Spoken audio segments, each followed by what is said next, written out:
Hello बच्चों, welcome to my YouTube channel. हमने first part में 9th क्लास का फर्स्ट चैप्टर पढ़ा था, फ्रांसीसी रेवोल्यूशन, फ्रांसीसी क्रांति। फर्स्ट पार्ट में हमने इसका इंट्रोडक्शन पढ़ा था। फर्स्ट टॉपिक हमने देखा था 18वीं सदी के उत्तरार्ध में फ्रांसीसी समाज, सोसाइटी के बारे में हमने इसमें पढ़ा था। वहाँ की सोसाइटी कैसी थी, समाज कैसा था, जीने का संघर्ष। उसके बाद उभरते मध्य वर्ग के विशेष अधिकारों के अंत की कल्पना। अब हम नेक्स्ट टॉपिक पढ़ेंगे, क्रांति की शुरुआत। फ्रांस में क्रांति की शुरुआत कैसे हुई। देखिए, जो हमने प्रीवियस टॉपिक में पढ़ा था तो हमने देखा था कि लुई 16 ने टैक्स बढ़ाने के लिए बात करी थी, मतलब कर बढ़ाने के लिए बात की थी। अब इसमें क्या था कि वो अपनी मर्जी से कर नहीं बढ़ा सकते थे, जो राजा होते थे उस टाइम पर। तो इसके लिए उसे स्टेट के जनरल यानी कि प्रतिनिधि सभा की एक बैठक बुलाई। वायसराय इन्होंने वर्साए के एक आलीशान भवन को सजाया। इन्होंने बैठक बुलाई 5 मई 1789 को कि हम कौन कौन से नए करों को इंट्रोड्यूस करेंगे। इसमें 300 प्रतिनिधि फर्स्ट स्टेट और सेकंड स्टेट दोनों के आए थे और 600 प्रतिनिधि आए थे थर्ड स्टेट के। थर्ड स्टेट में से सिर्फ वो लोग आए थे जो कि समृद्ध थे और शिक्षित थे। इनमें किसान, औरत और कारीगर नहीं आए थे। ये लोग अपने साथ 40,000 लेटर लेके आए थे जिसमें इनकी शिकायतें थी और डिमांड थी। जनरल स्टेट के नियम के अनुसार हर वर्ग को मत देने का अधिकार था। लुई 16 इसी प्रथा का पालन करते थे, लेकिन थर्ड स्टेट के लोगों ने क्या कहा कि हम भी मत देंगे, जिसमें कि यह लोकतांत्रिक सिद्धांत के बारे में बताएगा, जिसके मिसाल पर रूसो ने अपनी बुक द सोशल कॉन्ट्रैक्ट में लिखा है। लेकिन सम्राट ने इस बात को मना कर दिया कि थर्ड स्टेट के कोई भी लोग वोट नहीं देंगे। तो थर्ड स्टेट के लोग सभा को छोड़कर चले जाते हैं और खुद को संपूर्ण फ्रांसीसी राष्ट्र को प्रवक्ता मानते हैं। 20 जून को ये लोग अपना वर्साए के इंडोर टेनिस कोर्ट में जमा हो जाते हैं और अपने आप को नेशनल असेंबली घोषित कर लेते हैं और ये शपथ लेते हैं कि सम्राट की शक्तियों को कम करने वाला संविधान जब तक तय नहीं होगा, हमने जो ये नेशनल असेंबली बनाई है इसे हम भंग नहीं करेंगे। इनके लीडर थे मिराबियो और आबे सीए। ये कुलीन परिवार के लोग थे। ये चाहते थे कि जो विशेष अधिकार वाला समाज है इसे ख़त्म कर दिया जाए। उन्होंने एक पत्रिका निकाली और वर्साए में जो भी भीड़ थी उसमें बहुत ज़ोर से भाषण देके उस पत्रिका में जो लिखा था बताया। इन्होंने ये कहा कि थर्ड स्टेट क्या होता है। थर्ड स्टेट के बारे में ये एक पैम्पलेट पे लिखा। इसमें लिखा गया था कि नेशनल असेंबली संविधान तैयार करेगी और उसी टाइम पे क्या होता है, बहुत ज़्यादा ठंड पड़ती है जिसकी वजह से फसल ख़राब हो जाती है। ठंड की वजह से फसल ख़राब होने की वजह से महंगाई आ जाती है। जगह जगह पर पाव रोटी की कीमत बढ़ जाती है। बेकरी के मालिक जो हैं वो इस चीज़ का फ़ायदा उठाते हैं और जमाखोरी में जुट जाते हैं। औरतें भी जो हैं दुकान पर भीड़ लगाए रहती हैं और दुकान पर धावा बोल देती हैं। सेना को दूसरी साइड क्या होता है, सम्राट ने सेना से कहा कि पेरिस में जाओ और 14 जुलाई को बस्तिल पर धावा बोल दिया, यानी कि उसके ऊपर अटैक कर दिया। अब देहाती इलाकों में, गांव-गांव में ये अफवाह फैल गई। देखो, ये वाली चीज़ हमने इंट्रोडक्शन में पढ़ी थी। अगर आपने नोटिस नहीं किया है तो आप दोबारा से वीडियो का फर्स्ट पार्ट देखना और यही वाला जो ये 4 लाइन में बताया गया है, बस्तिल पर धावा बोल दिया और देहाती इलाकों में, गाँव-गाँव में अफवाह फैल गई कि सब लोग भाड़े के लुटेरे के गिरोह को बुलाकर फसलों को तबाह कर रही हैं। उसमें क्या था, इन्हें लगा कि ये जो भंडार है, जो स्टोर है, जितना भी खाने का सामान है, इसे लोग लूट रहे हैं। तो इन्होंने अटैक कर दिया कि गांव के लोगों ने अटैक कर दिया अन्न भंडारों को के ऊपर, दस्तावेजों को जला दिया। कुलीन जो है वो बड़ी संख्या में अपने घरों को छोड़कर भाग गए दूसरे देशों में हेल्प लेने के लिए, अपनी जान बचाने के लिए। इसी टाइम पर लुई 16 को लग गया कि जो मेरी प्रजा है वो बहुत ज़्यादा पावरफुल है, बहुत ज़्यादा शक्तिशाली हो गई है, तो मुझे इसकी बात मान लेनी चाहिए। तो वो नेशनल असेंबली को मान्यता दे देते हैं। वहीं 4 अगस्त 1789 की रात को असेंबली ने कर, कर्तव्य और बंधनों से सामंत व्यवस्था का उन्मूलन आदेश पारित किया, यानी कि थर्ड स्टेट के लोगों को जो भी टैक्स देने पड़ते हैं, जो भी उनके ऊपर बाउंडेशन लगाई हुई है, बंधन लगाई हुई है, उन सबको हटा दिया जाए और जो विशेष अधिकार हैं उन्हें भी हटा दिया जाए। धार्मिक कर भी समाप्त कर दिए जाएं। इस तरीके से कम 20 अरब लिब्रे की संपत्ति सरकार के हाथों में आ गई। अब हम क्या देखेंगे, अब यहाँ पर फ्रांस में राजनीतिक राजतंत्र बन गया, संवैधानिक राजतंत्र बन गया। संवैधानिक राजतंत्र क्या होता है कि यहाँ पे जो राजा रूल रेगुलेशंस करेगा, मतलब जो नियम कानून बनाएगा वो संविधान के अनुसार बनाएगा। तो फ्रांस में संविधान बनता है। नेशनल असेंबली ने 1791 में संविधान बनाया। इसके उद्देश्य क्या थे कि सम्राट की शक्तियों को सीमित कर दिया जाए, एक व्यक्ति के हाथ में केंद्रीकृत होने की बजाय, यानी कि अभी तक सारी पावर सम्राट के हाथ में थी, उसे अलग अलग पार्ट्स में डिवाइड कर दिया जाए। विधायिका में बांट दिया जाए, कार्यपालिका में बांट दिया जाए और न्यायपालिका में बांट दिया जाए। अब ये पिक्चर देखिए, इसमें क्या है, इन्होंने बोला कि हमें वोट देने का अधिकार दिया जाए, लेकिन ये डिसाइड हुआ कि वोट देगा कौन। तो वोट सिर्फ वही व्यक्ति दे सकता है जो 25 वर्ष से ऊपर का हो और जो वो सक्रिय नागरिक कहलाएंगे, जो कम से कम 3 दिन की मजदूरी के बराबर अपना कर चुका सकता हो। सिर्फ वही व्यक्ति वोट दे सकता है। बाकी पुरुष और महिला वोट देने के हक में नहीं थे, मतलब वो दे नहीं सकते थे, हक में नहीं, वो दे नहीं सकते थे। तो इसमें 2 तरह के नागरिक बन गए, एक सक्रिय नागरिक जो कि वोट दे सकते हैं, एक निष्क्रिय नागरिक जो कि वोट नहीं दे सकते हैं। यह आपके एग्जाम में आता है। इसमें डिफरेंस बिटवीन भी पूछ लेते हैं और इनकी डिफाइन भी आ जाती है और MCQ में भी इसे दिखा देते हैं। तो ये पूरा प्रोसेस समझाया है कि जो सक्रिय नागरिक है वो वोट देंगे, इनके निर्वाचन में से नेशनल असेंबली वाले लोग चुने जाएंगे, इनके ऊपर कंट्रोल सम्राट का रहेगा, इनका कंट्रोल मंत्री पर रहेगा और इन्हीं से वोट देके न्यायाधीश को चुना जाएगा। तो ये पूरा जो डायग्राम है, इसमें से मेनली जो इम्पोर्टेंट क्वेश्चंस हैं वो है सक्रिय नागरिक और निष्क्रिय नागरिक, ये आपका आता है। इसके बाद संविधान में पुरुष एवं नागरिक अधिकार घोषणा पत्र के साथ शुरू हुआ। इन्होंने कहा हमें जीवन का अधिकार चाहिए, अभिव्यक्ति की स्वतंत्रता के अधिकार। अभिव्यक्ति का मतलब होता है कि हमें आज़ादी मिलनी चाहिए अपनी बात को रखने की। कानूनी बराबरी के अधिकार हों, कानूनी बराबरी के अधिकार को नैतिक एवं अहर्निय अधिकार के रूप में स्थापित किया गया। हर व्यक्ति को ये जो अधिकार हैं ये जन्म से मिलते हैं, ये बात इन्होंने कही। उसके बाद इसमें ये कुछ हमारे सिंबल्स बनाए गए थे, राजनीतिक प्रतीक बनाए गए, जैसे कि हथकड़ी हो गया, टूटी हुई जंजीर हो गया। ये किसके बारे में बता रही हैं कि दासों को बांधने के लिए जंजीरों का पहले प्रयोग होता था, तो इसे तोड़ दिया गया, यानी कि अब हमें इनसे आज़ादी मिल गई। ये है आपका छड़ों का बर्छीदार गट्ठर। अकेली छड़ को आसानी से तोड़ा जा सकता है, लेकिन जब ये लोग यूनिटी में आएंगे तो आप इन्हें नहीं तोड़ सकते। त्रिभुज अंदर रोशनी बिखेरती आँख। राजदंड अपनी पूंछ मुंह के लिए सांप। लाल टोपी, नीला सफ़ेद लाल फ्रांस की राष्ट्रीय रंग। दौड़ने वाली स्त्री, उड़कर दौड़ने वाली स्त्री और विधिपट। ये कुछ राजनीतिक प्रतीकों के मायने, ये भी आपके एग्जाम में आते हैं। ये सिंबल्स बन के आ जाएंगे, उन्हें डिफाइन करने के लिए कहेंगे, या फिर ये वर्ड्स लिख के आ जाएंगे, इसका मीनिंग पूछा जाता है। चलिए नेक्स्ट टॉपिक देखते हैं। अब क्या हुआ यहाँ पर, फ्रांस में राजतंत्र का उन्मूलन और गणतंत्र की स्थापना, यानी कि यहाँ पर अब गणतंत्र की स्थापना हो जाएगी। इसमें फ्रांस की जो कंडीशन थी आने वाले टाइम पर बड़ी तनावपूर्ण बनी रही। क्यों? क्योंकि लोगों ने आंदोलन करना स्टार्ट कर दिया था, जैसे हमने प्रीवियस टॉपिक में पढ़ा है। लुई 16 की संविधान पर हस्ताक्षर कर दिए। 1789 की गर्मियों के बाद होने वाली ऐसी घटनाओं को कंट्रोल में रखने के लिए पड़ोसी राजाओं ने अपनी सेना भेजने की योजना बनाई। अप्रैल 1792 में नेशनल असेंबली ने उससे पहले प्रशा एवं ऑस्ट्रिया के विरुद्ध युद्ध की घोषणा कर दी। उन्होंने क्या कहा, इन्होंने सब लोगों ने एक गाना, इनके होठों पर देशभक्ति के जज्बे आ गए थे, इनके मन में देशभक्ति की भावना आ गई थी। तो यहाँ पर एक कवि थे जिनका नाम था रॉजर्ड दी लाइल द्वारा रचित मार्सेल, इन्होंने गीत बनाया मार्सिलेस। पेरिस की ओर कूच करते हुए ये गाना गाने लगे और बाद में ये फ्रांस का राष्ट्रगान बन गया।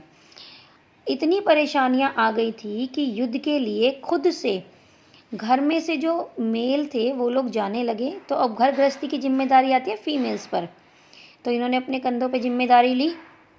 एक बहुत बड़ी आबादी, देश की आबादी का हिस्सा क्रांति में भाग लेने के लिए चला गया था। 1791 में संविधान में सिर्फ अमीरों का ही राजनीतिक अधिकार प्राप्त था। तो इसी टाइम पर यहाँ पे जैकोबिन क्लब बनता है। ये आपके एग्जाम में आता है क्वेश्चन, जैकोबिन क्लब को बताइए या इसकी विशेषताएं बताइए। जैकोबिन क्लब के नाम पहले पूर्व कॉन्वेंट ऑफ सेंट जैकब के नाम पर पड़ा था।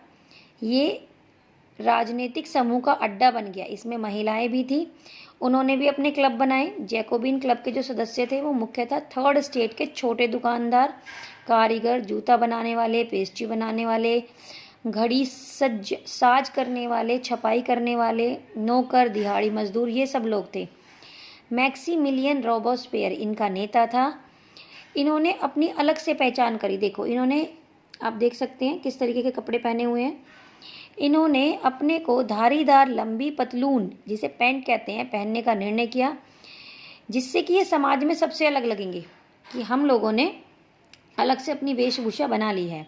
तो कुलीनों से इन्होंने खुद को अलग रखा और इसे ब्रिज पहनने वाले कुलीन की सत्ता, कि अब हम लोगों ने कुलीनों की सत्ता को समाप्त कर दिया है अपने ऊपर, ये उसकी पहचान है। जैकोबीन को सो कुलान के नाम से जाना गया, जिसका शाब्दिक अर्थ होता है बिना घुटनों वाले। इनकी लाल रंग की टोपी थी, पिक्चर में भी आप देख सकते हैं रेड कलर की इनकी टोपी है, जो कि फ्रीडम का प्रतीक है, यानी कि स्वतंत्रता का प्रतीक है। 1792 की गर्मियों में जैकोबिन ने, जब खाने की कीमतों में महंगाई आ गई, तो इन्होंने नाराजगी दिखाई और फिर से हिंसक विद्रोह की योजना बनाई। 10 अगस्त की सुबह को ट्यूलेरिए के महल पर इन्होंने धावा बोल दिया। यहाँ पर इन्होंने शाही परिवार के लोगों को कई घंटों तक बंधक बना के रखा, जेल में डाल दिया। फिर नए चुनाव होते हैं। 21 वर्ष से अधिक उम्र वाले, चाहे वो पुरुष के पास संपत्ति है या नहीं है, मतदाता का अधिकार मिल जाता है। नवनिर्मित यानी कि नई असेंबली बनती है, इसका नाम कन्वेंशन का नाम दिया गया। 1792 में राजतंत्र का अंत हो गया और फ्रांस में गणतंत्रता आ गई, यानी कि फ्रांस को अब गणतंत्र घोषित कर दिया गया। गणतंत्र सरकार का वह रूप था, यानी कि गणतंत्र का मतलब वह है जिसके अंदर हम लोग, यानी कि जो वहाँ की जनता है, वो खुद से अपने लीडर को चुनेगी। उसके प्रमुख का चुनाव जनता करती है। और जो ये वंशानुक्रमत थी, वंशानुक्रमत का मतलब है कि लुई 16 से पहले उसके फादर राजा थे, तो उनके पिता की जब डेथ हो गई तो लुई 16 को राजा बना दिया गया। अगर ये आगे तक कंटिन्यू रहती तो लुई 16 की डेथ के बाद उसके बच्चों को राजा बनाया जाता।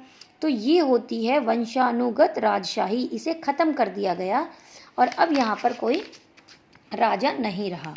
लुई 16 को न्यायालय देशद्रोह के आरोप में मौत की सजा सुना दी गई और 21 जनवरी 1793 को प्लेस डी लॉ कैनकॉर्ड में उसे सार्वजनिक रूप से फांसी दे दी गई और रानी के साथ भी यही हुआ। अब आता है आपका नेक्स्ट टॉपिक, जिसे बोला गया है आतंक का राज।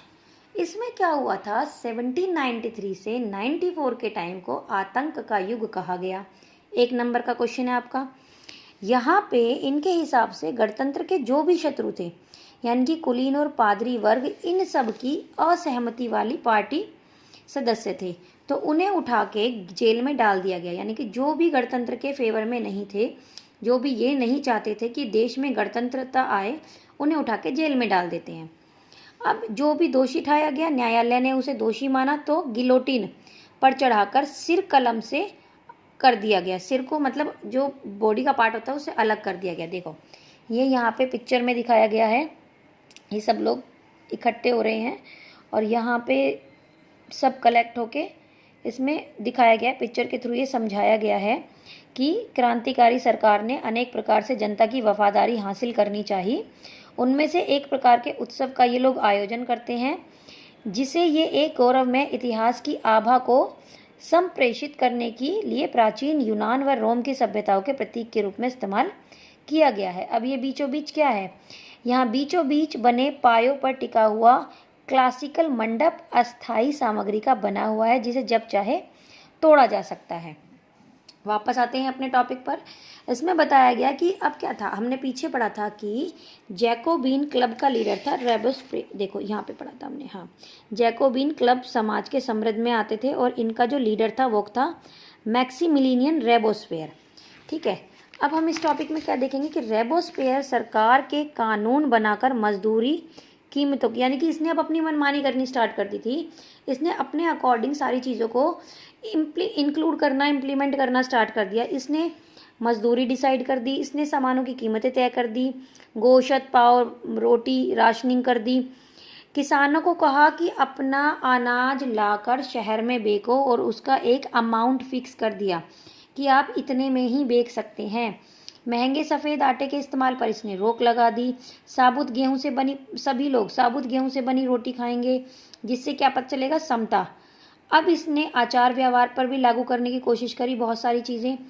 इसने मानस्यूअर यानी कि महाशय एवं मैदाम महोदय के नाम पर पुरुषों एवं महिलाओं को नागरिक एवं सियोतियन या नागरिका के नाम से बोला गया। अब धीरे धीरे रॉबेस्पियर ने अपनी नीतियों को इतनी सख्ती से लागू किया कि सब लोग उससे बहुत परेशान हो जाते हैं और 1794 में न्यायालय ने उसी को दोषी ठहराया और अगले दिन उसे गिलोटीन पर चढ़ा दिया। क्या था गिलोटीन पर? अभी हमने ऊपर पढ़ा था ना, गिलोटीन क्या थी? एक मशीन थी जिसमें अपराधी का सिर धड़ से अलग कर दिया जाता था। ओके, नेक्स्ट टॉपिक है डायरेक्टरी शासित फ्रांस। इसमें क्या होता है, अब यहाँ पे तो लीडर मर गया, अभी हमने प्रीवियस टॉपिक में पढ़ा, तो जैकोबिन सरकार तो खत्म हो गई। मिडिल क्लास अब आ जाती है, अपने हाथ में सारी पावर ले लेती है। दोबारा से इलेक्शन होते हैं, दोबारा से विधान परिषद का प्रावधान, इस संविधान में 2 चुनी गई विधान परिषदों का प्रावधान होता है। 5 सदस्यों वाली कार्यपालिका बनती है। इसमें एक व्यक्ति केंद्रित कार्यपालिका से बचने के लिए कोशिश करी गई थी। डायरेक्टरी की राजनीतिक अस्थिरता ने सैनिकों की तानाशाही को खत्म कर दिया गया। अब यहाँ पे आता है नेपोलियन बर्नाबेट, इसका उदय होता है। सरकार में बहुत सारे बदलाव आते हैं, जैसे कि स्वतंत्रता, विधि संपदा, समानता, बंधुत्व, प्रेरक आदर्श। इसके अनुसार फ्रांस में बहुत सारे बदलाव आए, राजनीतिक आंदोलन हुआ। अब हमारा नेक्स्ट टॉपिक है, क्या महिलाओं के लिए भी कुछ हुआ? अभी तक हमने जो भी पढ़ा है कि जो पुरुष थे उन्हें अधिकार मिले, उन्हें वोट देने का अधिकार था, उन्हीं के पास सारे अधिकार थे। लेकिन महिलाओं का क्या हुआ, तो आप इस पिक्चर के थ्रू देख सकते हैं। देखो, एक महिला है, हॉर्स के ऊपर जा रही है, ये ड्रम बजा रहे हैं, ये भी आंदोलन कर रही हैं। तो महिलाएं कहती हैं कि हमें भी अधिकार चाहिए, हमें हर तरीके के अधिकार चाहिए जिस तरीके से आपने पुरुष को दिया है। स्पेशली 3rd स्टेट की महिलाएं, क्योंकि जो 1st और 2nd स्टेट की महिलाएं थी वो उनके पास तो पहले से ही अधिकार थे, लेकिन अब ये भी चाह रही थी कि हमें जीवन निर्वाह करने के लिए, काम करने के लिए आज़ादी हो, हर तरीके से आज़ादी हो, हमें भी हर तरीके के अधिकार मिले। ये करती क्या थी? सिलाई बुनाई करती थी, कपड़ों की धुलाई करती थी, बाजारों में फूल सब्जियां बेचती थी, संपन्न घरों में काम करती थी, वेश्यावृत्ति भी करती थी। अधिकांश महिलाएं पढ़ाई लिखाई और व्यवसायी परीक्षण के मौके नहीं मिले, यानी कि इन्हें पढ़ने लिखने के और किसी चीज़ को सीखने के मौके नहीं मिले। तो 3rd स्टेट के जो धनी परिवार की महिलाएं थी, लड़कियां थी, वो तो पढ़ती थी, इसके बाद उनकी शादी कर दी जाती थी, और जो कामकाजी महिलाएं थी वो अपने परिवार का पालन पोषण करती थी। करना पड़ता था, जैसे खाना बनाना, पानी लाना, लाइन में लगना, पाव रोटी लाना, बच्चों की देखरेख करना। लेकिन अब महिलाओं ने क्या करा, अब इन्होंने अपने राजनीतिक क्लब बनाने शुरू करे, अखबार निकाले। इनके 60 क्लब थे, फीमेल्स के 60 क्लब्स थे जो कि अस्तित्व में आए। The society of revolution and Republic women's सबसे फेमस क्लब था। इसमें इन्होंने डिमांड करी मेल के यानी कि पुरुषों के समान राजनीतिक अधिकार को प्राप्त करने के लिए। 1791 में संविधान में इन्हें निष्क्रिय नागरिक का दर्जा मिल जाता है। महिलाओं को वोट देने का अधिकार मिला, असेंबली के लिए चुने जाने का अधिकार मिला, राजनीतिक पदों पर भी अधिकार मिला। आगे जाके महिलाओं के जीवन में सुधार आया। इन्होंने सरकारी विद्यालयों की स्थापना के साथ लड़कियों के लिए स्कूली शिक्षा भी जरूरी कर दिया कि सब लड़कियां स्कूल में जाके शिक्षा ग्रहण करेंगी। उनकी मर्जी के बिना उनकी शादी नहीं हो सकती। नागरिक कानून के तहत उन्हें पंजीकरण कराया गया। तलाक को कानूनी रूप दे दिया गया। मर्द और औरत दोनों को अर्जी देने का अधिकार दिया गया और महिलाओं को प्रशिक्षण यानी कि उन्हें ट्रेनिंग भी दी जाने लगी।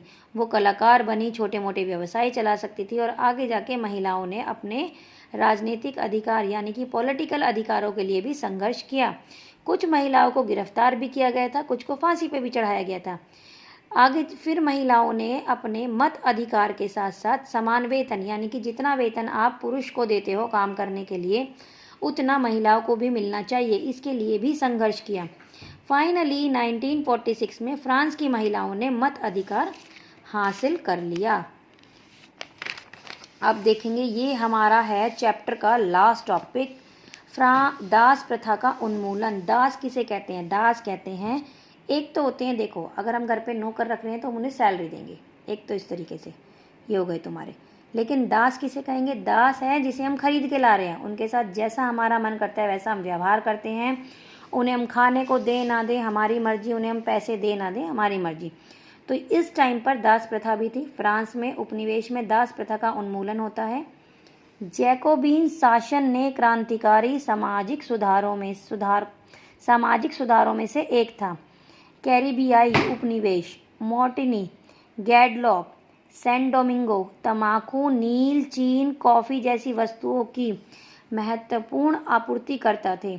ये लोग क्या करते थे? बागान में काम करने के लिए इन्हें व्यक्तियों की आवश्यकता थी। अब ये व्यक्ति आए कहाँ से? तो यूरोप, अफ्रीका और अमेरिका, इनके बीच त्रिकोणीय व्यापार होता था। 17वीं शताब्दी में फ्रांस में सौदागर बोर्दे और नान्ते, ये नाम है बेटा दो बंदों के, सौदागर बोर्दे या नान्ते बंदरगाह अफ्रीका तट पर अपना जहाज ले जाते थे। वहाँ से ये वहाँ के लोकल रहने वाले जो लोग थे, सरदार थे, उनसे दास खरीदते थे।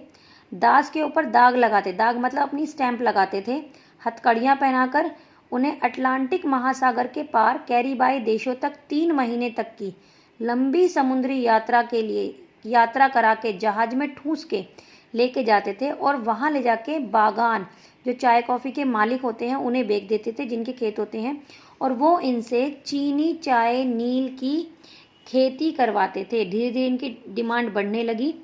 बोर्दे और नान्ते जैसे बंदरगाह फलते फूलते गए। लेकिन 18वीं शताब्दी में क्या हुआ? इसके विरोध में लोगों ने बोला कि ये मानव अधिकार के अगेंस्ट है। तो 1794 में कन्वेंस ने फ्रांसीसी उपनिवेश में सभी दासों को मुक्त करने का कानून बनाया। लेकिन कुछ समय बाद नेपोलियन ने दास प्रथा दोबारा से शुरू कर दी। इसने अफ्रीकी निग्रो लोगों को गुलाम बनाने की स्वतंत्रता मिल गई और अंतिम रूप से दास प्रथा का उन्मूलन 1848 में हुआ। तो यहाँ पर हमारा चैप्टर ख़त्म नहीं होता है, अभी हमारा एक टॉपिक और बचा है।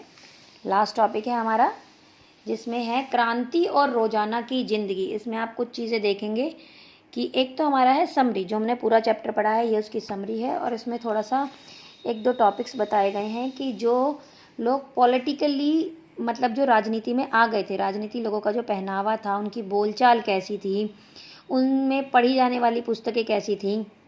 जैसे कि 1789 के बाद फ्रांस में महिला, पुरुष और बच्चों के जीवन में बहुत सारे बदलाव आए, ये बताया गया है। उसके बाद बस्तिल जब ख़त्म हो गया 1789 की गर्मियों में, तो वहाँ पे कानून अस्तित्व में आता है, वहाँ पे सेंसरशिप की समाप्ति हो जाती है, वहाँ पे सांस्कृतिक गतिविधियाँ, किताब, अखबार, नाटक को राजा के सेंसर अधिकारियों द्वारा पास किया जाने के लिए प्रकाशित किया गया। लेकिन बहुत सारे अधिकारों ने घोषणा पत्र ने भाषण और अभिव्यक्ति की स्वतंत्रता को नरसर्गिस अधिकार घोषित कर दिया गया। रिजल्ट क्या निकलता है? शहरों में अखबार, पर्चे, अधिकार, इन पुस्तकों पर छपी हुई तस्वीरों पर बाढ़ आ गई यानी कि बहुत ज़्यादा ये चीज़ें छपने लगी। फ्रांस की जो घट रही घटनाएं थी, इनमें परिवर्तन के बारे में हर चीज़ में लिखा जाने लगा। प्रेस को स्वतंत्रता मिल गई, वो हर घटना के बारे में बताने लग गए। नाटक के, संगीत के, जुलूसों के थ्रू उन्हें हर तरीके की स्वतंत्रता, न्याय के बारे में डिस्कशन करने का मिल गया था अधिकार, क्योंकि किताबों को पढ़ना मुट्ठी भर शिक्षितों के लिए संभव था। बाकी किस तरीके से बताते थे अपनी बात को? नाटक करके, रोल प्ले करके। अब ये आपकी बुक की समरी है कि 1804 में नेपोलियन बोनापार्ट ने खुद को फ्रांस का सम्राट घोषित कर दिया था। तो क्या होता है कि इसमें पड़ोस के जो यूरोपीय देश की विजय की यात्रा शुरू करी, यानी कि इसने धीरे धीरे यूरोप में जो पड़ोसी देश थे उनके ऊपर कब्जा करना स्टार्ट करा। पुराने राजवंशों को हटाकर उसने नए साम्राज्य बनाए, सारी बागडोर अपने हाथ में रखी।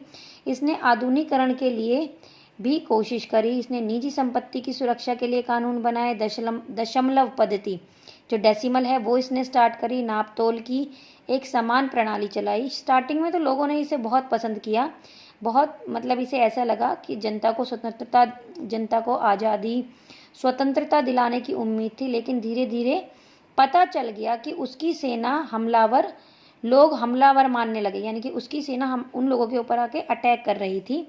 तो 1815 में वाटरलू में उसकी हार हो गई और यूरोप के बाकी हिस्सों से भी मुक्ति और आधुनिक कानूनों को फैसलों वाले क्रांतिकारी उपायों का असर उसकी मृत्यु में काफ़ी समय बाद सामने आया। यानी कि ये पहली एक ऐसी लड़ाई थी जो कि नेपोलियन हार गया था और इसके हारते ही इसने यूरोप के जितने हिस्सों के ऊपर कब्जा कर रखा था वो सारे हिस्से आज़ाद हो जाते हैं। इसकी मृत्यु होते ही एक बदलाव आता है। यहाँ पर हमारा फर्स्ट चैप्टर बेटा ख़त्म होता है। ये आपके एनसीईआरटी क्वेश्चन दिए गए हैं, लेकिन एनसीईआरटी क्वेश्चन सिर्फ एग्जाम में नहीं आते हैं, एक्स्ट्रा क्वेश्चंस आते हैं, बुक के अंदर से क्वेश्चंस पूछे जाते हैं, एमसीक्यूज़ भी पूछे जाते हैं। आई होप आपको चैप्टर समझ में आया होगा, आपको वीडियो अच्छी लगी होगी। तो प्लीज़ मुझे कमेंट्स में बताइए, अगर इम्प्रूवमेंट की नीड है या कुछ और चीज़ ऐड करने की ज़रूरत है तो भी आप प्लीज़ मुझे कमेंट में लिख के बताइए। Thank you. बाद में नेक्स्ट वीडियो में मिलते हैं दूसरी बुक के नए चैप्टर के साथ।